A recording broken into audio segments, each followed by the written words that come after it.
Di Balaraja, Tangerang, Lion Boga, anak perusahaan dari Lion Air Group, memproduksi lebih dari 5 juta makanan dalam 1 tahun. Sebagai penyuplai makanan untuk maskapai dengan penerbangan terbanyak di Indonesia, mereka beroperasi selama 24 jam selama seminggu. Memasak berbagai macam menu mulai dari roti hingga makanan berat yang dimakan oleh rata-rata 13.000 penumpang setiap hari. Dan kebutuhan makanan para penumpang ini banyak. Pada tahun 2018, Lion Boga kira-kira memanggang lebih dari 18 juta roti, memasak lebih dari 250.000 kg beras, 300.000 kg daging ayam, 73.000 kg mie, hingga 73.000 kg berbagai macam sayuran. Jadi, bagaimana dapur maskapai memberi makan perut lapar para penumpangnya dalam 221 penerbangan setiap harinya?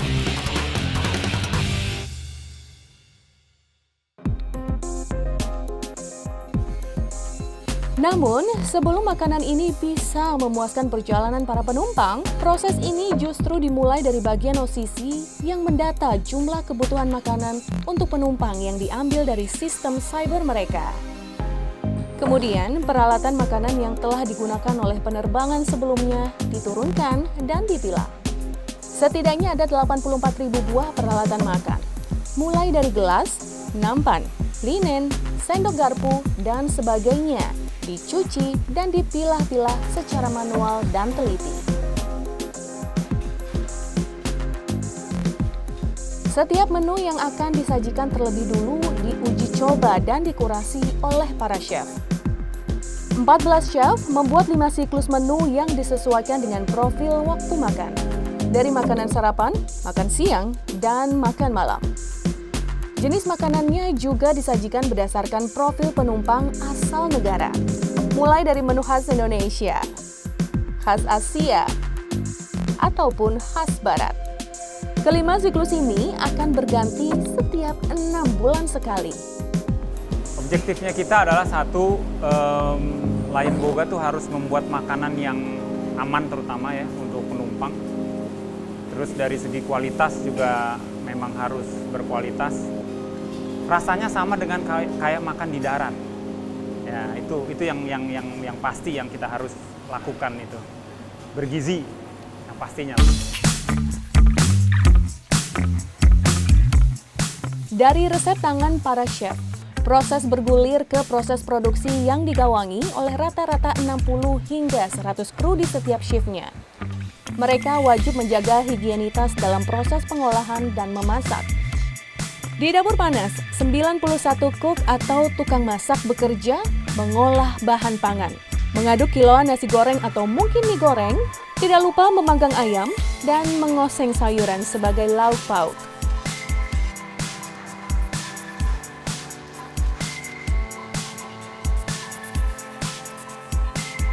Setelah matang, mereka dipindahkan ke dapur dingin. Di sini suhu ruangan dijaga agar stabil berada di bawah 15 derajat Celcius. Di dapur inilah setiap masakan dibagi sesuai dengan porsi yang telah ditentukan.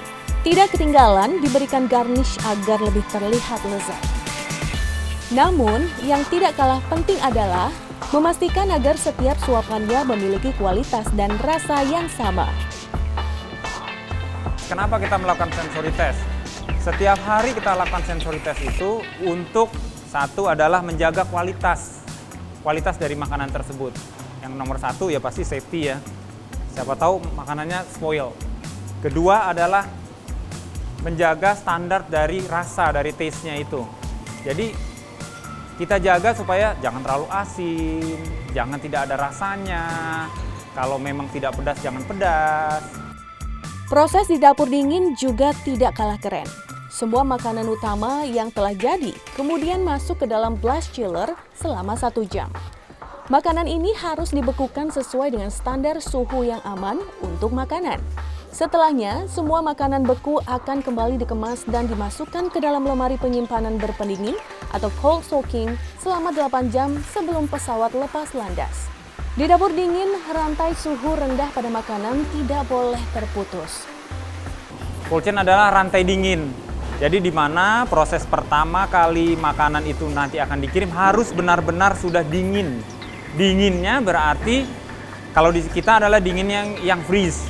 Suhunya harus minus 15 terus sampai nanti di atas pesawat.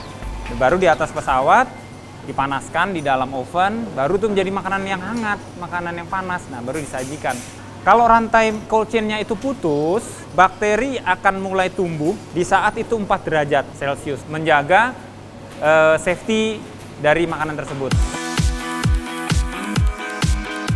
Sementara untuk penerbangan pendek, dapur bakery menyiapkan makanan lebih ringan berupa roti. Semua bahan baku untuk roti asin maupun manis diolah, dibentuk, diisi, dan dipanggang di sini.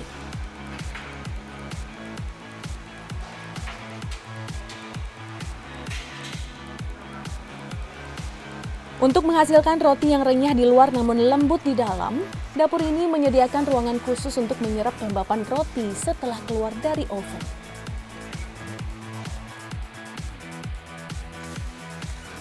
Setelahnya, masing-masing roti akan dikemas, diberi label, dan diorganisasi sesuai rasa dan tanggal pembuatan.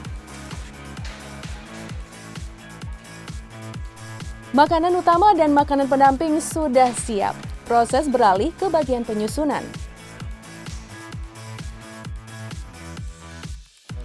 Mulai dari alat makan, gelas, dan makanan disusun di atas nampan persis seperti yang tersaji di depan meja makan para penumpang.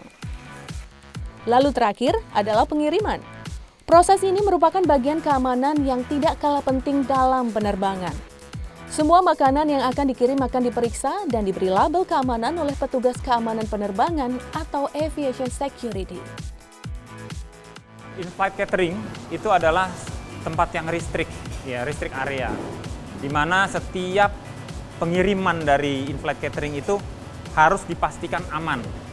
Aman dari apa? Benda asing, aman dari teroris, aman dari binatang-binatang. AFSEC itu adalah menentukan di mana makanan yang dikirim ke airside itu sudah benar-benar melalui security pass. Karena ini adalah standar dan regulasinya dari bisnis penerbangan. Semua apapun yang akan di-uplift ke atas pesawat itu harus benar-benar aman. Makanan-makanan ini kemudian diantar menuju bandara 2 jam sebelum pesawat datang.